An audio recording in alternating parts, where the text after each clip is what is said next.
Violencia y género. Un problema que se ha estado llevando mucho últimamente, si bien se ha visto durante toda la vida, últimamente se ha visto con mayor cantidad de porcentaje.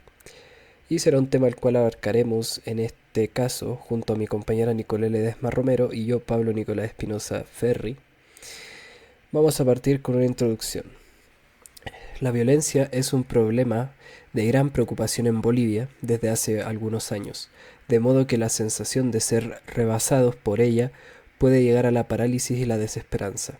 A partir de 2006, que aumenta de manera sorpresiva el homicidio a diversas regiones, así como otras manifestaciones extremas como secuestros, masacres y desapariciones.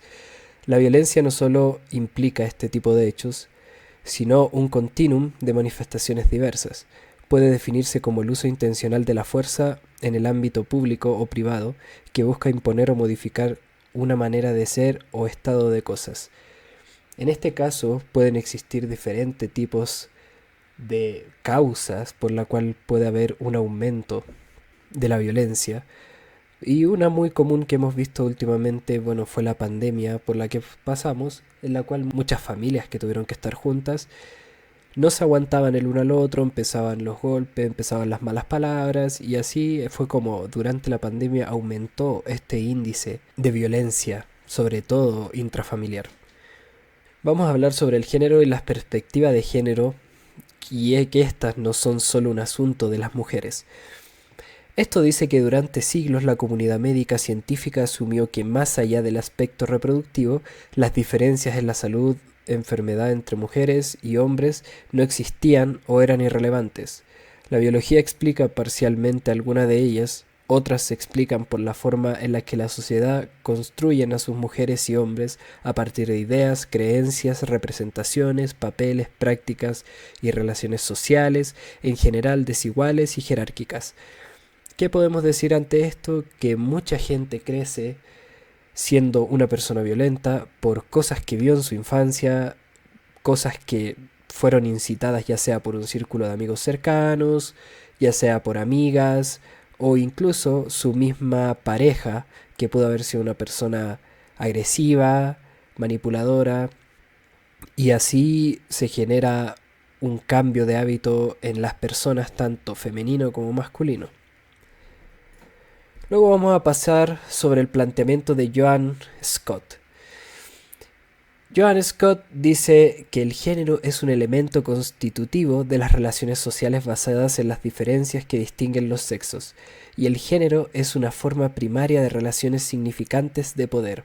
El género para esta autora comprende 4 elementos interrelacionados, por ejemplo, número 1, los símbolos culturalmente disponibles. Número 2, una forma primaria de relaciones significantes de poder. Número 3, conceptos normativos que manifiestan las interpretaciones de los significados de los símbolos. Y número 4, la identidad subjetiva constituida de manera histórica y en contextos específicos. Epidemiología de la mujer. Una mirada de las diferencias por sexo. Desafortunadamente en el país la mayor parte de los delitos no se denuncian, o si se denuncian no se inicia una averiguación previa a esto, que se le denomina la cifra negra, que durante el 2015 esta ascendió en un 93,7%, según la encuesta nacional de victimización y percepción sobre seguridad, en el 2016. Es decir, que las estadísticas que proporcionan las diferentes instancias relacionadas con la impartición y preocupación de justicia se basan en el 6,3% de los delitos que realmente ocurren. Las causas de mortalidad y morbilidad. En esta tabla vamos a ver diferentes causas de mortalidad, es decir, muerte, y podemos ver que dentro de esta tabla entra el apartado de agresiones. O sea, existen muertes por agresión. Es exactamente la sexta causa de muerte a nivel mundial. O sea, con un índice en hombres de 4,97% y de mujeres en un 0,86%. La violencia contra las mujeres. Esta violencia ocurre en un continuum en el que no necesariamente la mayoría de los casos se asocia con lesiones o muerte. Se define como todo acto de fuerza física o verbal, coerción o privación amenazadora para la vida, dirigida al individuo mujer o niña, que cause daño físico o psicológico, humillación o privación arbitraria de la libertad y que perpetúe la subordinación femenina. ¿Qué quiere decir esto? Si bien existen diferentes tipos de violencia, la violencia psicológica se terminará convirtiendo en violencia física. ¿Qué quiere decir esto? Que a nivel sistema nervioso, la violencia verbal y psicológica va a terminar afectando el sistema nervioso y así provocando que esta agresión psicológica se convierta en física, como puede ser el caso de la fibromialgia. Las personas con depresión, por diferente tipo de razones, que dentro de esta sí entra la violencia, desarrolla fibromialgia a largo plazo cuando no existe una prevención de esta misma. Ser hombre, un factor de riesgo para la violencia. ¿Quiénes perpetran la violencia, hombres o mujeres? Esas son las grandes preguntas. Y esto dice que aún tomando en consideración las posibles inconsistencias de los registros del sistema de preocupación e impartición de justicia, es notorio que mucho más hombres son procesados y sentenciados en el fuero común y federal.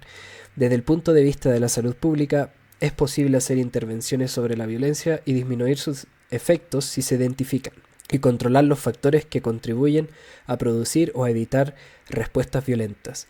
Uno de los desarrollos conceptuales que mejor da cuenta de la naturaleza compleja y multicausal de la violencia es el modelo ecológico, que de hecho fue incorporado en el Informe Mundial sobre la Violencia y la Salud como modelo para el análisis de las diversas manifestaciones de la violencia. Factores de riesgo asociados con comportamientos violentos de varones según niveles de modelo ecológico en 5 manifestaciones. Vamos a tener 4 manifestaciones importantes que van a ser individuales, relacionales, comunitarios y sociales. Las individuales se asocian al consumo de alcohol y drogas, fantasías sexuales coercitivas y creencias que apoyen a la violencia sexual. En relacionales vamos a tener una asociación con pares de delincuentes y sexualmente agresivos, ambiente familiar caracterizado por violencia física y falta de recursos, que es lo que dije anteriormente. Una persona que creció en un entorno de personas agresivas, familiares agresivos, va a tener tendencia a ser agresivo. Comunitarios se va a referir a la pobreza mediada por ciertas formas de crisis de identidad masculina y la falta de oportunidades laborales. Las personas que no tienen un nivel socioeconómico, por decir así, eh, estándar, va a tender a tener una actitud un poco más agresiva que una persona que sí la tenga. ¿Por qué va a pasar esto? Porque va a sentir que todas sus puertas se cierran, va a sentir que nadie lo apoya, va a sentir que nadie ve su potencial, por lo cual se va a terminar convirtiendo en ira hasta convertirse en una persona agresiva. Y finalmente tenemos el factor social, que va a hablar de normas sociales que favorecen a la violencia sexual, normas sociales que sustentan a la superioridad masculina y el derecho sexual y la falta de leyes y políticas estrictas relacionadas con la violencia sexual. De acuerdo al tema, hemos realizado una encuesta sobre la violencia y género, donde nos enfocamos en el tipo de violencia que pueden estar pasando o que hayan pasado a lo largo del tiempo. Ustedes pueden observar todas las preguntas que se les realizarán. Am, en esta parte se puede observar las 5 primeras. En la siguiente diapositiva pueden ver las otras y en esta también. Entonces, al momento de realizar la actividad, como por ejemplo la charla, se les va a entregar como unos papelitos y ya.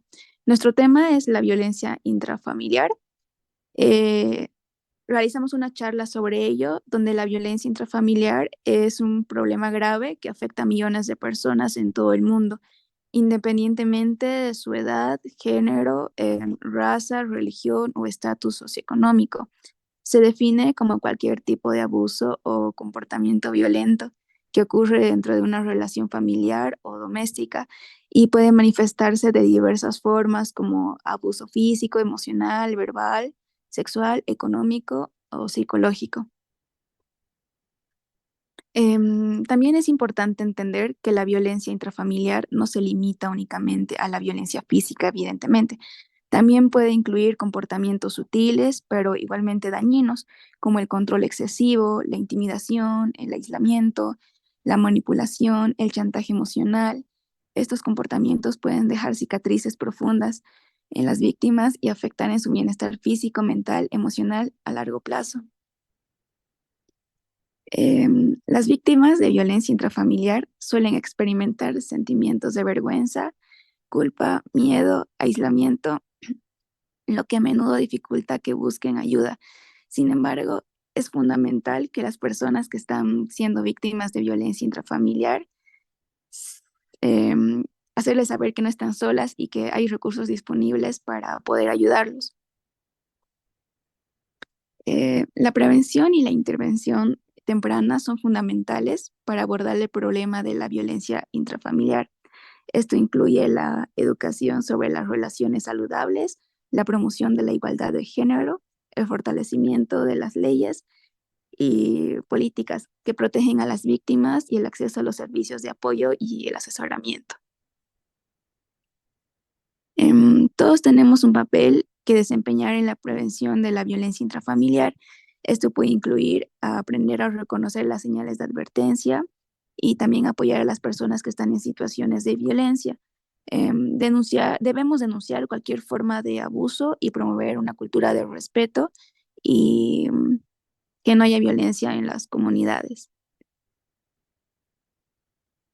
Gracias.